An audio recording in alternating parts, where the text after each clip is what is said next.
Station থেকেই যাচ্ছি বাড়ি। আজকে গণেশ পুজো, গণেশ চতুর্থী। সবাইকে গণেশ পুজোর অনেক অনেক শুভেচ্ছা। সবাই এই দিনটা খুব ভালো করে কাটাও যাদের বাড়িতে পুজো হচ্ছে।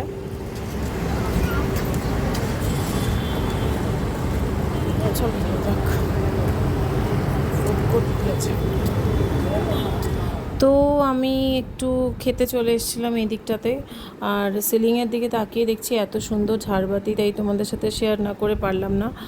ঝাড়বাতিগুলো দেখতে এত ভাল লাগছিল, আর এখানে দেখো কত খাবারের স্টল, মাই গড। যাই হোক, কথা বলতে বলতে ট্রেনে উঠেও পড়েছি। আর এদিকে দেখো সৌদীপকে বললাম তাকাতে, তাকালোই না।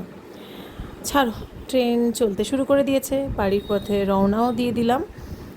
সো যাওয়া যাক। এই জায়গাটা কি সুন্দর লাগছে, কতটা জলে ভরে গেছে বৃষ্টির জলে।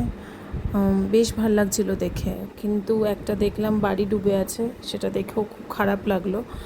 আমাদের ভালো লাগার কাছে হয়তো ভালো, বাট অনেকের হয়তো এটা ক্ষতির কারণও হয়েছে। যাই হোক, পথে যেতে যেতেই ভীষণ পছন্দের একটা ফুল দেখেছি, সেটা আমি তোমাদেরকে এক্ষুনি শেয়ার করব। দেখতেই পাচ্ছ, সাদা ভরে গেছে পুরো কাশফুলে, এত ভাল লাগছে দেখতে। এই কাশফুলটি দেখলেই আমার মনে একটি কথা আসে, শুধু আমার না, প্রত্যেকটি বাঙালির মনে একটি কথা আসে, মায়ের আগমন স্টার্ট হয়ে গেছে, কাউন্টডাউন স্টার্ট, এবার শুধু মায়ের আসার পালা। প্রত্যেকটি বাঙালির ঠিক এই পুজোটির জন্যই প্রতি বছর ওয়েট করে বসে থাকে যে মা কবে আসবে।